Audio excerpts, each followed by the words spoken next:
또 이제 간단하게 브리핑 여러분 드리고 그다음 방송 드리도록 그렇게 하겠습니다. 자, 이 보시게 되면은 이제 뭐 탄핵, 개헌 뭐 이런 부분이 이제 보통 명사처럼 그렇게 나오기 시작했는데 왜 탄핵을 해야 되는지 왜 개헌해야 되는지 보통 사람들은 참 이해하기가 힘들죠. 뭐 지금 헌법이 뭐가 문제인지 중임제를 하게 되면 4년 중임제를 하게 되면은 무슨 장점이 있는지 그런 부분들이 전혀 해소가 안 됐지 않습니까? 모든 것의 중심에는 현재 선거 사기 문제가 전혀 해결되지 않는 상태에서 5년 단임제를 하든 4년 중임제를 하든 달라질 게 하나도 없지 않습니까? 이제 이런 이야기들이 나오기 때문에 나오게 되면 이제 사람들에게 익숙하게 되는 것이고 항상 이런 문제가 발생하게 되면은 이제 핵심이 뭔지 이렇게 사람들이 물어볼 수가 있어야 되는데 이제 다수가 또 그렇게 하지 않을 가능성이 있으니까 계속해서 이제 경고 메시지를 보낼 수밖에 없는 거죠. 특히 이제 상임고문으로 더불어민주당의 상임고문으로 있는 이해찬 씨가 22대 당선인 그런 모임에서 윤 대통령을 끌어내려야 된다. 자기 이야기가 아니고 그렇게 생각하는 사람들이 많다. 3년 기다리기는 너무 힘들다. 이런 주장을 펼치는데 어떻든 헌법이라는 것은 구성원들 사이의 약속이지 않습니까? 구성원들 사이의 약속이기 때문에 헌정 질서를 안정화시키는 것은 대단히 중요하고 또 전번에 우리가 박근혜 전 대통령 탄핵시키는 그런 과정에서 많은 실수를 저질렀지 않습니까? 잘못된 정보의 바탕을 두고 부하내동했던 그런 국힘당의 국회의원들 그리고 또 헌법재판소의 재판관들 언론인들 국민들 다 이렇게 이제 반성을 할 수 있는 기회가 있었지 않습니까? 그러니까 윤 대통령에 대한 호불호 문제를 떠나가지고 대통령 임기는 보장이 돼야겠죠. 그게 제가 갖고 있는 기본적인 입장입니다.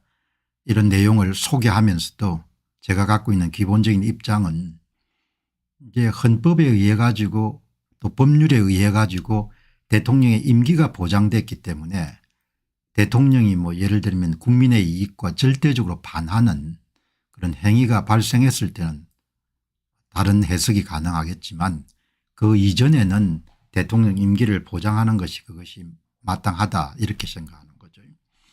이 민감한 주제의 관훈클럽 토론회에서 나경원 당선인이 공개적으로 이야기한 것은 아니고 질의응답을 하는 과정에서 전제 조건을 붙이죠.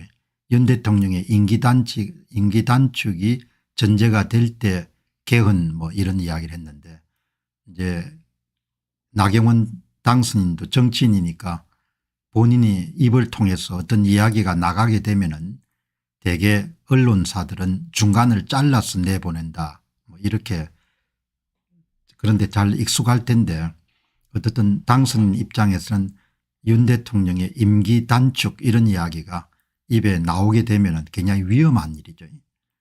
그래서 이제 오늘 이해찬 씨의 주장이나 윤 대통령 임기 단축 문제에 대한 나경원 당선인의 그런 언급 이 부분에 대해서 공병호 TV를 통해서 긴급 실시된 설문조사 결과도 여러분들에게 말씀을 드리도록 그렇게 하겠습니다.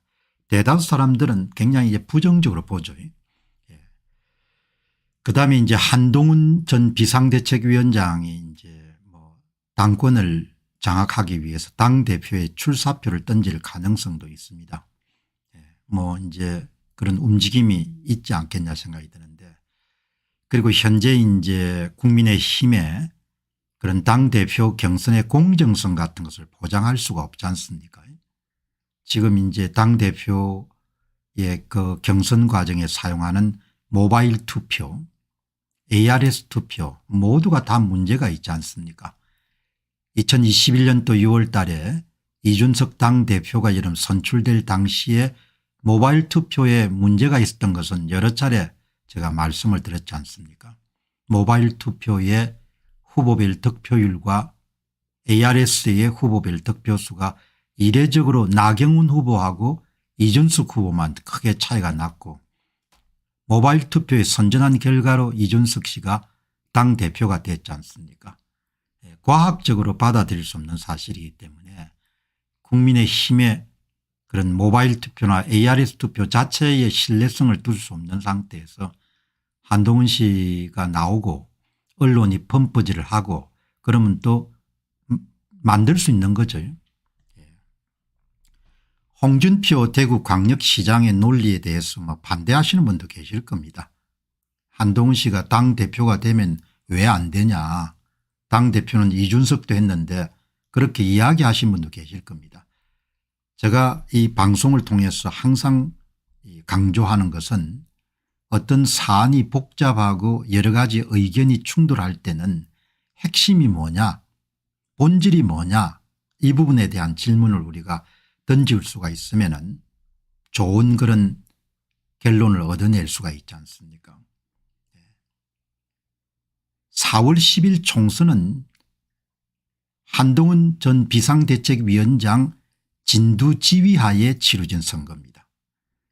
그 과정에서 뭐 의과대학 정원 파동 문제 때문에 윤 대통령이 플러스가 됐니 마이너스가 됐니 이런 문제는 부수적인 이야기인 거죠. 4월 10일 총선에서 모든 지휘봉을 진 사람은 한동훈 전 비상대책위원장인 겁니다.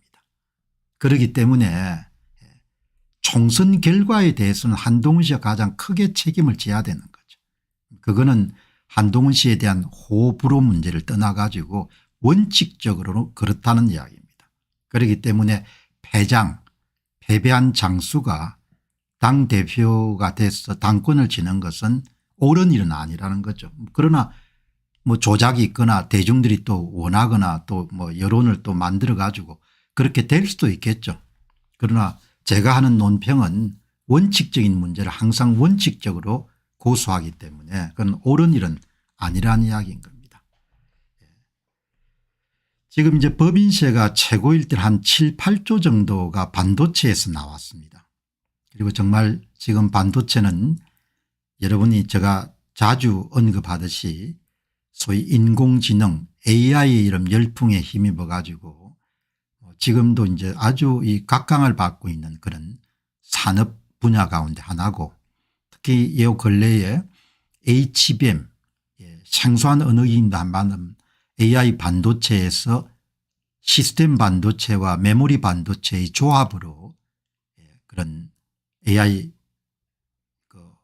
컴퓨터가 돌아가게 되는데 그 가운데서 메모리 반도체 분야에서 일명 고대역폭 메모리 HBM을 메모리 분야의 절대 강자인 삼성전자가 이렇게 뒤로 치지고 SK하이닉스가 여러분들 1등 기업이 된 것 그런 과정에서는 참 삼성전자의 이재용 회장의 사법적인 문제 같은 것도 굉장히 크게 문제가 됐지 않습니까?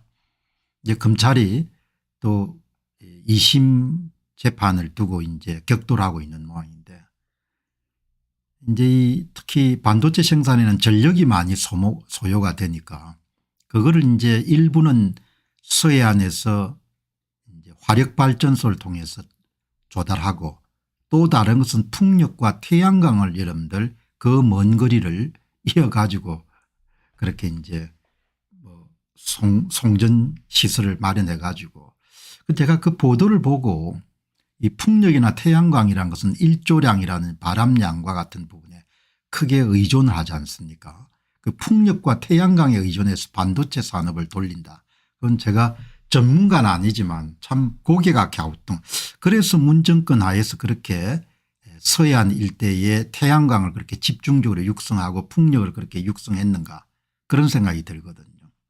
그 문제 오늘 말씀을 드리고 그다음에 이제 AI와 관련된 특히 경량 거대 언어 모델 SLLM이라고 그렇게 하네요. 그냥 SLM이라고 하는 것이 아니고 SLM은 또 별도로 있고 경량 혹은 소형 거대 언어 모델 이것이 이제 예상한 대로 생활 가전이나 모든 영역에 AI가 그냥 상용화되는 그런 시대로 지금 접어들었구나. 그러면 이제 뭐 사회 구조라든지 그다음에 정보나 통신 그런 체제들 뭐 이런 부분들이 큰 일자리 부분까지 큰 변화가 있겠네요. 그 영역도 오늘 상세하게 좀